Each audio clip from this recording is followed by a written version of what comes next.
Bonjour, nous allons partir à la découverte des différents fonds européens sur la région. Saviez-vous que l'Europe s'engage pour aider ses citoyens ? Elle permet à tous les citoyens européens d'avoir des perspectives professionnelles plus équitables. C'est pourquoi nous avons décidé de nous intéresser au sujet en rencontrant Michèle, directrice générale de l'EDC Grand Lille et dont une nouvelle antenne a été ouverte pour la rentrée 2022 à Douai.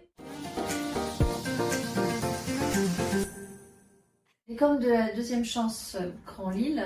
s'adresse à des jeunes entre 18 et 25 ans qui ont arrêté l'école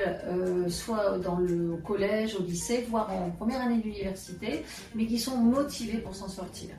Cette école existe sur le Grand Lille, à savoir sur déjà plusieurs villes, et très récemment, elle a été également créée sur Douai pour l'ensemble des jeunes motivés de l'ensemble du Douaisis.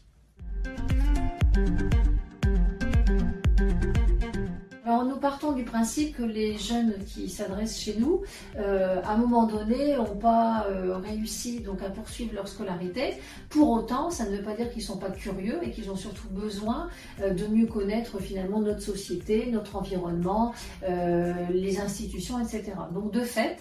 nous les incitons par exemple à voter en leur expliquant en quoi il est important, depuis que nous avons la possibilité de le faire, et bien de le réaliser, quelles que soient les idées que nous avons. Et de leur expliquer aussi que dans toutes les institutions, il existe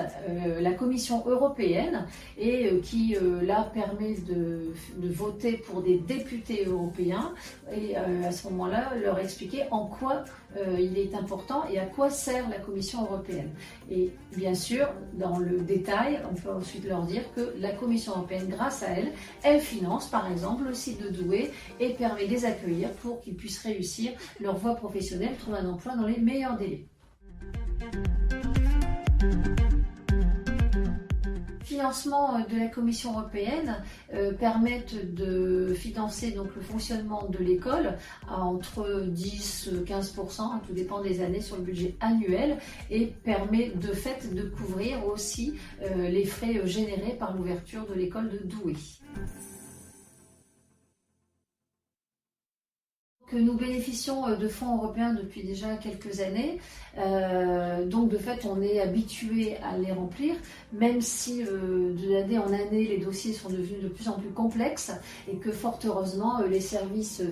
du conseil régional qui instruisent les dossiers nous aident parfois effectivement à donner l'ensemble des éléments auxquels on n'a pas forcément pensé, parce que ça reste aujourd'hui très très complexe et je peux comprendre qu'on soit parfois dissuadé d'aller chercher les fonds européens. On monte des dossiers de financement européen depuis déjà quelques années, donc on est habitué. Alors c'est vrai qu'au fur et à mesure des années, c'est quand même devenu beaucoup plus complexe, mais fort heureusement, les services instructeurs qui sont pour nous le conseil régional nous aident et nous soutiennent dans l'élaboration de ces dossiers, y compris dans la production des bilans, donc de fait c'est beaucoup plus simple. Donc les fonds européens sont indispensables pour notre activité et surtout le développement pédagogique, puisque nous sommes une école qui travaille sur des outils et des méthodes relativement didactiques, mais qu'il faut créer, qu'il faut inventer. Donc il faut passer beaucoup de temps, on a un pôle R&D pour pouvoir le faire, donc passer beaucoup de temps pour créer ces outils et ces méthodes, de manière à ce que les jeunes que nous accueillons puissent avoir envie d'apprendre, prennent plaisir à apprendre, contrairement à ce qui s'est passé pour eux depuis qu'ils vont à l'école. Donc tout ça, évidemment, ça nécessite des financements et fort heureusement que la Commission européenne est là pour nous aider, pour pouvoir remplir notre mission telle que ça a été imaginé dans le cadre du label du réseau EDC France. Donc, le concept des écoles à deuxième chance a été créé en son temps par Edith Cresson, qui avait été avant Premier ministre. Et en fait, c'est un concept qui est excessivement intéressant, comme s'il devait mettre en un seul lieu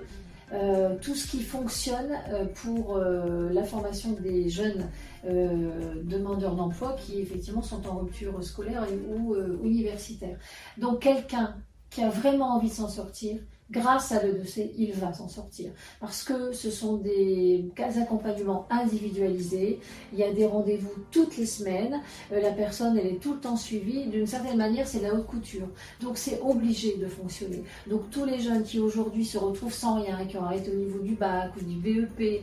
qui se sentent un peu perdus, qui n'ont plus forcément envie de refaire des études, mais qui pour autant ont déjà quelques idées ou pas, ils peuvent s'adresser sans aucune difficulté à l'école des Chance.